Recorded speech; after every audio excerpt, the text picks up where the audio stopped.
Welcome back to the channel. We're back in the TT again today for another fault, and today it's right indicators normal flash rate, left indicators flashy flashy flashy flashy flashy flashy.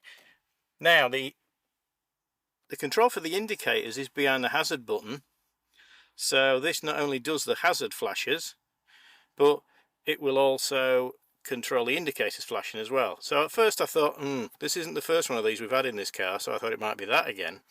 But when we put these on, I need to take you outside and show you what's happening. So front indicator's flashing, side indicator is flashing, and I would have expected the back one to not be flashing, but it is. But what I did notice on the other side, this bit is lit up as well.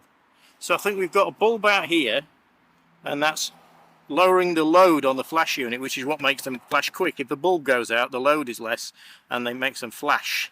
So we need to take this unit out and change that bulb.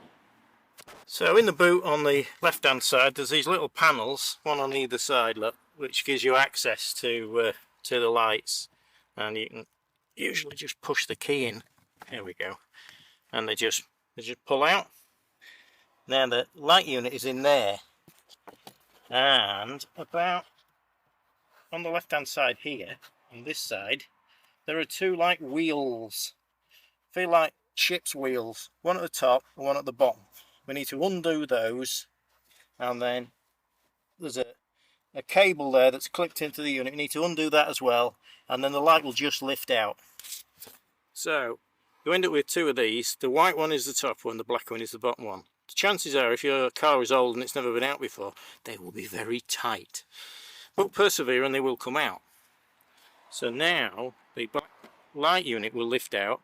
This is the cable clip which goes in. Let me show you. Goes in that socket there. What we have to do now is undo this Phillips screw, so this black bit, and there's one in there. So this can come off, and then we can see the bulbs. Right, I plugged it back in to show you what the problem is. So these top two are the brake lights, and then these two are the indicators. This one's the reversing light. So that one works, that one doesn't. I've swapped the bulbs round and the fault moves with this bulb. So this is the faulty one. And it's just a normal single filament bayonet bulb. So in my trusty shed I found another bulb. They're a 12 volt 21 watt just standard indicator bulb, so I need to test it now. Well, there's a clue. Immediately when I put the indicator on, it's flashing at the normal speed, so we kind of know what's happening now.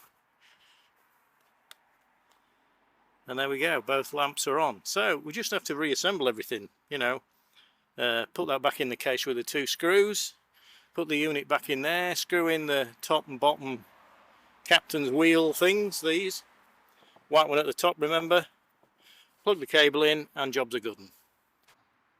So both sides working now. You can clearly see two bulbs in that one, two bulbs in that one, and I suspect, you know, that the front ones might be the same kind of deal. You know, that's a big long indicator. I don't believe one bulb would get all the rest, so there's probably two in these as well. So if you get the flashy thing and the back one looks alright, it might be a good idea to check the front one, because you might have a bulb gone there. These are easier to get to, obviously, because you can get to them under the bonnet. Well, that was relatively easy, wasn't it?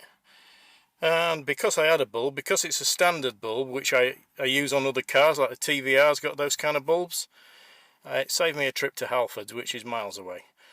So, if you'd like this video and you'd like to see content like this, like, subscribe, ding the bell, do a jig, all that good stuff. Thanks for watching, and we'll see you in the next one.